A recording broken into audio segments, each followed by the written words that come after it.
Hi everybody, my name is Kayla Clark. I am a student at Howard University, and I would like to welcome you to this video series entitled How to Successfully Navigate Through Senior Year.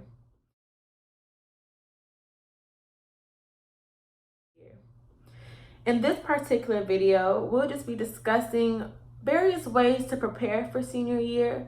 We'll talk about different things such as staying organized, how to complete the college research process. We give you little tips about the ACT and SAT standardized testing and how you can improve your scores. It will be a collection of video clips from other college students providing insight and tips on things they wish they would have known or things that you all should be doing in preparation for senior year. So these are things that you should have already done, and then if you haven't done, we want you to start now, ASAP, get on the ball to ensure that you start your senior year on a good note.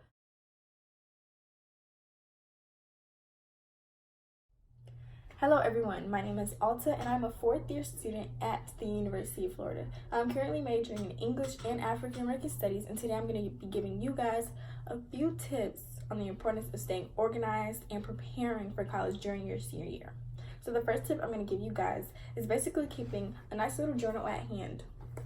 So within this journal, I would say write down your personal goals, your academic goals. You can write down tasks that you need to get done in regard to your college application process. And in this journal, you can even write down all the college research that you've been accumulating from different universities. The second tip that I'll give you guys is having a nice little organizer. So you can have a folder, a binder, or in my case, I like these cascading organizers. So this is how it looks once you open it up. It unfolds just like this. And basically within these organizers, it is important for you to have one so you can keep all of your college documents in one place. So college documents, for example, can be your FAFSA paperwork, college application that you filled out, your college acceptance letters.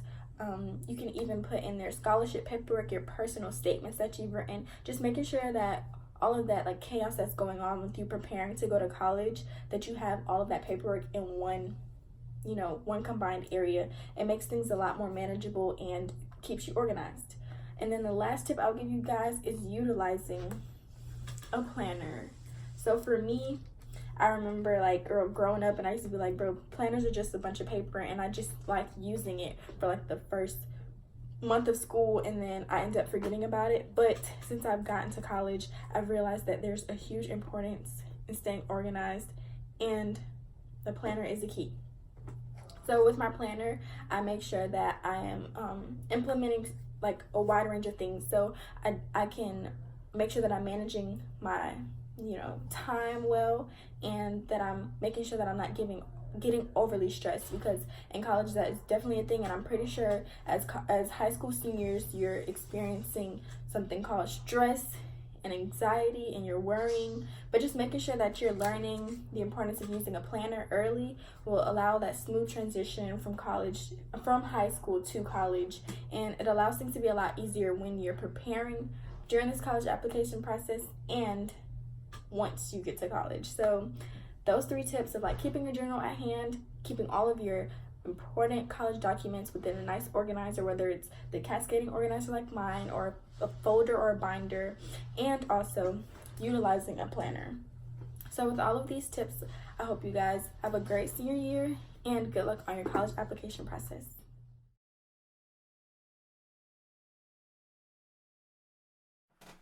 Greetings, everyone. I am Janira Stewart, a 3rd year Doctor of Pharmacy candidate at the illustrious Florida Agricultural and Mechanical University.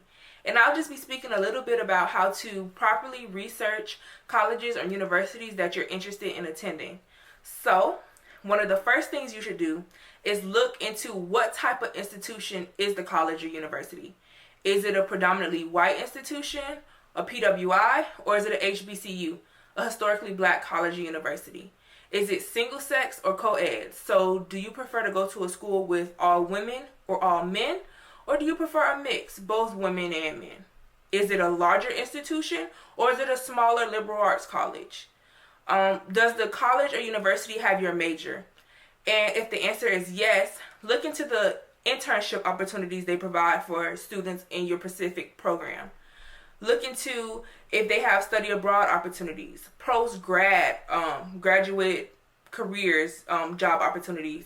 Look for if they have professional development within your career. Look at the location of the school. Is it in-state or out-of-state? And then just be mindful that some scholarships are only for in-state students. And sometimes when you go out-of-state, things to consider are transportation fees, in-state and out-of-state fees, and just other things that go into being away from home. Also look into the tuition and the cost of attendance. So how much does it cost to go to this specific college or university? How much is tuition? How much are the fees associated with your tuition? How much is housing? How much is the meal plan? And just any other items that may go into your tuition. Also look into the demographic of the school. So what percent of the population at the school is African American? What population is white? What population is what percent is Asian? Look at those things. And also look into campus life. So what is campus life like at this specific institution? Is it very calm and solemn, or is it, very upbeat and lively? Is there always something going on campus? What type of fraternities and sororities do they have on that campus? What organizations do they have on that campus? So my advice to you would be to identify what you want in a college experience and then research and tour schools that fit that criteria. For me, I wanted to be immersed in my culture, so I knew that I was going to a historically black college or university. It had to be in Florida, and it had to have a pharmacy school. So that narrowed down my choices to Florida A&M University, and my experience has been great. I knew I wanted to go to a school with a strong alumni base, and I too wanted to be a part of that alumni base, to be a resource to graduates coming after me, and FAMU has that. And while being at FAMU, I had the opportunity to complete a mission trip to Honduras, and it was a very humbling experience. I knew that internships or mission trips or just the opportunity to travel was something that I wanted in my college experience, and FAMU has granted me that. So I wish you all best of luck and success while trying to choose what school you want to attend, and I know you all will all get into your dream school.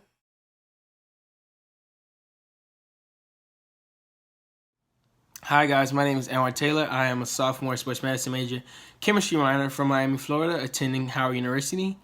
Leaving out of high school, I was accepted into all 13 college choices of mine, including Princeton University, Howard University, of course, and University of Miami, on 4 rides to each school. And the reason why is because I scored so high on my SAT. On my SAT, I scored a 1410, which ended up in the top 10% of the nation in the class of 2018. I prepared. One of the reasons why I did so well is because I was a part of the National Achievers Society. National Achievers, they had opportunities for you to do SAT prep classes, SAT prep, ACT prep courses, on Saturdays. So I really took advantage of that. I took my last SAT I took was November 2017, right before like the deadlines for like applications for schools and stuff like that. So I didn't really think I was gonna score as high as I did. But that was my third attempt. First time on PSAT I scored 880, like I said. Second time I scored 990, 1010, and then I scored 1410. So, like I said, like, you just don't stop. One thing I can recommend is that you focus on either SAT or ACT. Don't try to do both because you only need one to get into a college. The books I use for my SAT was Kaplan. It's worth the money because it gives you like a lot of strategies, and you understand like, okay, on the test, not to skip over each question, not to rush through, take your time, but while taking your time, still have like a clock in your head to tell you, okay, maybe I need to speed up or maybe I need to slow down. Making sure that you understand each and every concept. Like I said, don't be too hard on yourself. Even if you do score low, that just means you have room for improvement. You could take the SAT, ACT, I think all the way up to like March or April, something like that, before you go into college, which is very useful. But like, because even if you submitted your application and everything like that, if you score higher than that, most likely schools would like look at that. You can send your scores into the college that you want, like of your choice, and they probably will award you more funding, different things like.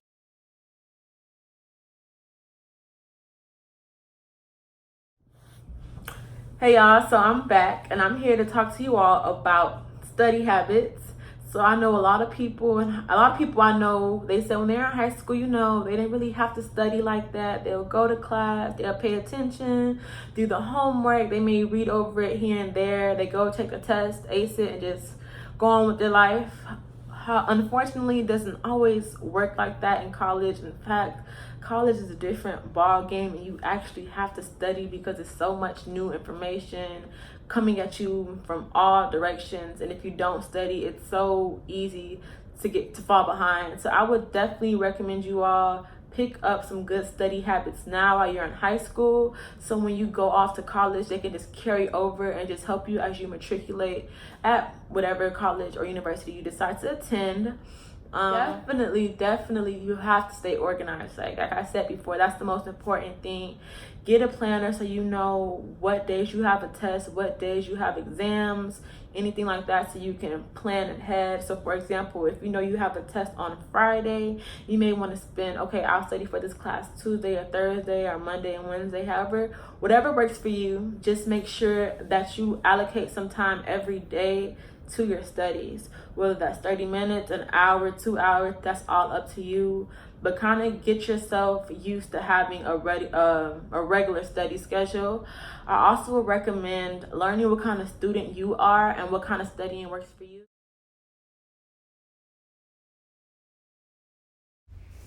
Visual learners process information using charts and graphs. They need images to explain concepts and ideas and prefer graphic elements over words. Those who prefer to learn through reading and writing prefer to receive written words, enjoy reading and writing assignments, and process information by writing notes. Auditory learners learn best when information is spoken, prefer lectures and discussions, and process information by talking things through. Kinesthetic learners learn best through tactile processes, prefer to create concrete personal experiences, and process information by recreating and practicing. Some people need to work with study groups. Some people need to work alone. Whatever works for you, that's fine. Personally, I love using colorful flashcards. It's super easy for me to study key information, and I can bring them wherever I go. For note-taking, I must use highlighters for organizational purposes. Whether I'm handwriting notes or typing them on my laptop, using different colors helps me retain more information. I love to watch various YouTube videos. I use Crash Course, Khan Academy, and Quizlet a lot. Also, everything can be found on the internet, so use it wisely. Internet, you guys, so really get in the habit of being proactive and not reactive. I can definitely say that's something I've learned in school that has helped me maintain success in a lot of different areas. Do not be afraid to ask your teachers for help. That's what they're getting paid to do. So just like they aggravate you guys, you go and you ask them. You ask them the same way you will go to your teachers now that you're in high school. It's the same way you need to go to your professors when you're in college. Go to their office hours. They like to see initiative, and that just let the teachers know that you're really serious about your work, and it would definitely help in the long run, you all. So yeah, study habits, just get ready, get used to it now. Train yourself to be the student that you want to be. If you want to be a successful student, you have to carry yourself as such, and your habits and your work ethic dictates or they speak to the type of work you produce. So that's my little spiel on study habits. If you have any questions, like I said, always feel free to ask.